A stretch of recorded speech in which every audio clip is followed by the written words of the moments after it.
মোর হাতে দেখেন এই একটা বাইগুন, এই বাইগুন দিয়ে বলে আবার বেগুনিও বানায়।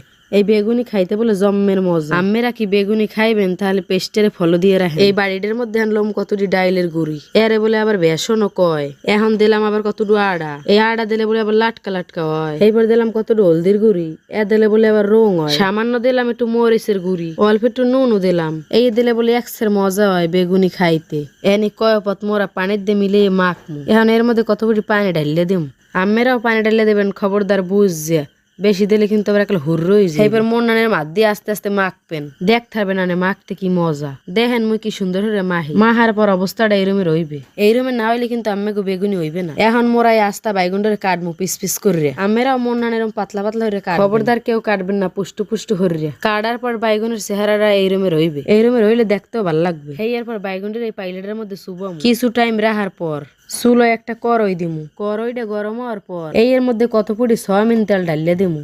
এই যে দেখেন মোরা কিভাবে তেলটারে ঢালি। আমেরা যারা মগো এই ভিডিওটা দেখবেন মগো পেস্টের একটু ফলো করবেন, ভিডিওটার উপর জোরে একটু চাপে ধরে লাইকও দেবেন, ছোট্ট একটু কমেন্ট দিয়ে। এগুলো মগো তেলও গরম হয়ে গেছে। এখন দেখেন মোরা কিরমের বাইগুন গুলার বেসনের মধ্যে সুবাই করলা। এখন মোরা এই তেলের মধ্যে দিয়ে দিয়েছি, দেখেন কিভাবে একসের ফোড়ে।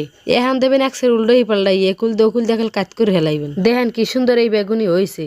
এইবার এই ভান্ডে উড়ে উড়ে থুইলাম। এখন মোরা বই রয়েছে আইজানের আশায়, কতক্ষণে আইজানটা দেবে। আইজানটা দিলেই তো মোরা বেগুনি গুলো খাম। আম্মেরা কেডা কেডা খাইবেন চললেন তরতরি।